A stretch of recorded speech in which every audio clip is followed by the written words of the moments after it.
let's go ahead and take you into the initial move. All right. So this is where I see we can improve. And I saw this in your pull downs and your long toss video as well. It looks to me, I always teach within the initial move, I teach tempo, and that piggybacks off like the athleticism trump card. I teach tempo in the initial move. Think about it simply. Our goal is to throw fast, essentially, right? Like to move in such a way in a short window of time to express as much power as we can possibly produce. Now, with that being said, simplistic version of that could just be, in order to throw fast, move fast. And I look at the initial move as an extremely important piece to that, because like your brain is triggering responses to your body in terms of how to then sequence the movements following that initial move. I know that's a little bit nerdy and over complex, but just think about it in terms of like, if your initial move is solid, if your initial move is at a certain rate tempo, then the entire delivery is going to have to match that tempo, and it's going to match that rhythm. Now, the things that I was talking about within what I saw with your long toss, your pull downs, and even here, is it almost looks like your first move, and this is where we can dive into these concepts of drive leg mechanics. First move is like back. Right, so you load, or you lift and you descend and you go back and then you go. Now, here's the thing. You look like a super hyper mobile guy. Like you have really, really good movement capacity.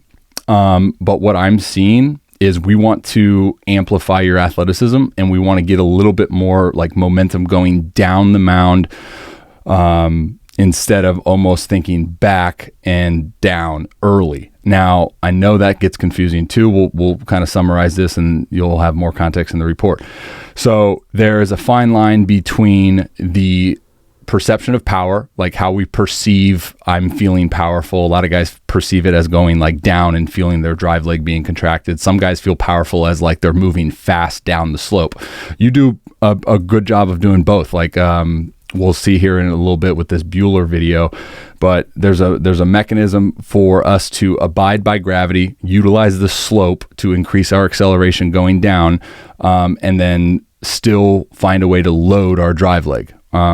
So you do a really good job of loading your drive leg mechanics look good, but I look at, in terms of like the overall acceleration rate, you have a super freaking ridiculous stride, which is a testament to probably how hypermobile you are.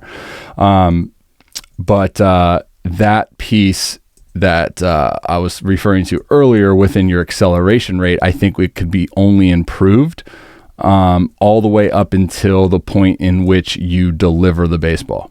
He's one of the quicker individuals in the major leagues, I believe, in the time it takes from his lead foot to leave the ground to then get back to the ground. So he moves really fast.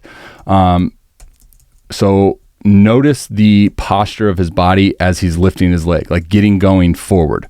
Now, with that, he's still going to find a way to load his drive leg with a mechanism that I like to call like a trunk tilt to load.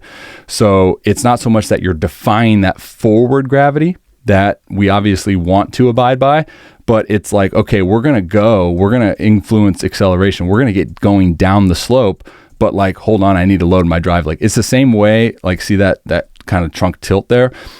It's the same way that I look at like why guys have, a higher long toss or a higher pull down power output number than they do on the mound. Like, obviously the added acceleration going forward, and then their body's response is clear in terms of like, oh, we're not going to be able to throw this ball up in the air. We're not going to throw this ball hard unless we obviously go forward a good amount of time and then stomp on the drive leg and then load it. And that's why you see like in your long toss and your pull down videos that the trunk will go boom here. Now, I don't want you to get confused with what you're doing is like, oh, well, I'm doing just that, because I want to emphasize the initial move. All right, dudes, Robby Rowe here. Thank you for watching that video. If you're interested in booking your own mechanical analysis, you can click that link right there. Also tell you a little bit about the service and what it entails. Hit that link right there. Subscribe, please. You can also check out that video right there, which is related to the video that you just watched if you want to get some more context on that. All right, guys. Much love. God bless. Till next time. See ya. Strike three! You're out!